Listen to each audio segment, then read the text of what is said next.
Training talks on Billingham Stars TV. Something slightly different. We did something in pre-season, I think it was, when we were at the coffee shop in Hartlepool. Starbucks in Hartlepool. Yeah, get all the rock and roll places. Delighted to be joined on Training Talks by Carol Hunter, our Stars media team supremo. Just a little catch-up, Carol. 6 weeks in, 10 games, 7-3, top of the league.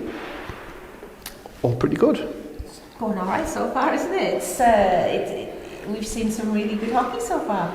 Some surprising hockey. Some scorelines we probably didn't expect, but it's been good so far. And I think we've seen everybody in the division now, haven't we? I think so. Widnes was the last one to tick off the list. I believe so, yeah. Tick, tick, tick. Yeah. Do I need to ask what your highlight was? 9-2. I couldn't. Well, it was only a small margin of victory at Willie Bear, but that might be my highlight. Yeah. It's not often you come away from Hillheads thinking, wow, what just happened there? That was it was strange, but it was welcome. Yeah. I mean, what we said in the summer's kind of proved true. The division is a lot more competitive. Yes, Stars are 7-3, but lost to Hull opening game of the season. Yeah. Lost to Blackburn here last week. The other teams are kind of taking points off each other. So it is going to be kind of hopefully exciting down to the wire.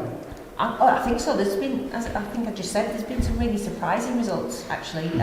Not just ourselves, but you look around the league and a team that you thought was on a roll and doing really well and has a great result one week, then next week they don't have that same bounce, or they don't play quite as well, and it's really quite interesting because you don't really know what you're going to get. And I think that can only make for great hockey. And the Stars here, obviously they've only had I think 2-3 home games, thanks to the quirks of the schedule. Back here on Sunday against the Hull Jets, where we started the season away at Hull, at Chip Spice HQ, and we kind of owe the Jets one. We do. Hull have surprised a lot of people. I think we said in June that we thought we might. They seem to have turned their own ice into a bit of a fortress. Maybe they've put something in the chip spice down there, who knows. On the road though, not quite as well. They've not got a win on the road yet, so we'll have to see how they travel to the Forum on Sunday. But as we saw against Blackburn, we cannot afford to take anybody for granted. And hey, if we get a game as good as the Blackburn game, which I actually do think was the best game we've seen so far this season, then I think the fans will be happy. And in terms of the performances on the ice, the players, we haven't had a full squad probably all season yet. We lost Callum before the season started. Jack Emerson missed a few games. Jack's back now. Then Paddy's not allowed to play for a while, and but then Finney's in. So hopefully Callum will come back shortly. But the guys who are here, particularly the ones taking the spots, everybody's kind of earning their stripes.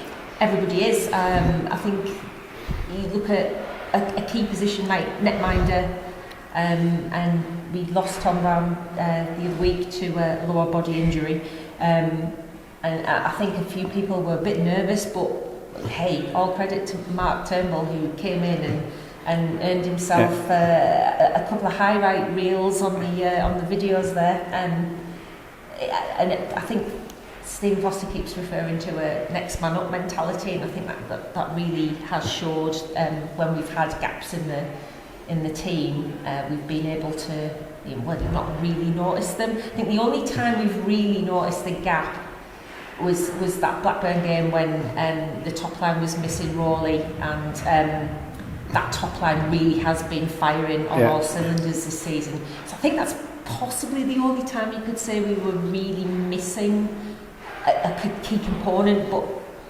other times we've not really missed those players at all, and that's no disrespect to them. I think that's more testament to how the team have stepped up. Yeah, and I was going to mention that the top line, obviously we do like to talk about the team, but you can't help but notice that the top three scorers, not just on the club but in the division, numbers 15, 32 and 26 in any particular order. And it was noticeable, like you say, Rowley does the dirty work, the hard work, whatever you want to say. to set up Chris and Mikey, and that three is really contributing and complementing each other really well.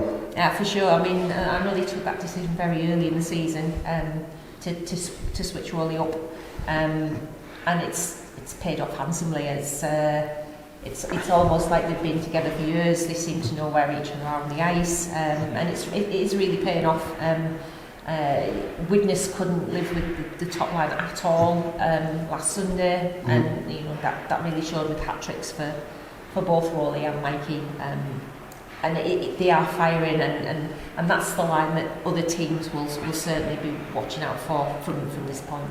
Yeah, but then you take that top line. Earlier on we spoke with Ian Brown, had a catch up with him kind of 6 weeks in, and he's finding his feet, he's settled in, he's putting up the points quietly enough on that second line. He definitely is. He's he's new into the country. He did take a little bit of time to settle in, but that's completely understandable. And he's really slotted in well on that second line, and he's taken the spot that Finn Braden had last year. And to be honest, that line is gelling more and more every week, and you can really see that. The couple of goals that line scored at Widnes, I mean, I think I described the report as Mossies as being a rasper, and that was a combination play with Ian, and they are really starting to click. And I think the danger for other teams is that they take too much notice of our top line, and if they fail to spot the second line, then they're going to get punished. Yeah. But like you say, the next man up mentality, the whole squad from 1 to 20 has been contributing every game, and looking forward to this Sunday. As I say, the Hull Jets coming in. What was good for last weekend, apart from the result, the game was good, but the return of the home fans as well. We were worried, having been away for a few weeks, would they remember who we were and where we played and who we, but the fans came out and supported. Big crowd for a non-derby game, which was good to see, and hopefully, I say, we've been putting on the socials this week and more of the same for Sunday coming. Yeah, I mean, the Blackburn game, we were boosted by, there was a good travelling contingent came over from Blackburn, which is good to see because they haven't really been travelling in numbers recently, so it was good that number came back up a bit. Hull, I think it'll be interesting to see how many they bring up to the Forum, but regardless, I'm sure that the home fans will make sure that the barn is rocking again and nice and full. The entertainment that they've been watching, that the Stars have been treating them to, means it's becoming a bit of a hot ticket. So even though the last home game was a defeat, it was actually a really good game that could have gone either way, and that's the type of hockey that I think the fans want to see. Excellent, indeed. And so it's Sunday at 5:30 as usual here at the Forum Ice Arena. The Billingham Stars and the Hull Jets, your NIHL hockey for this weekend.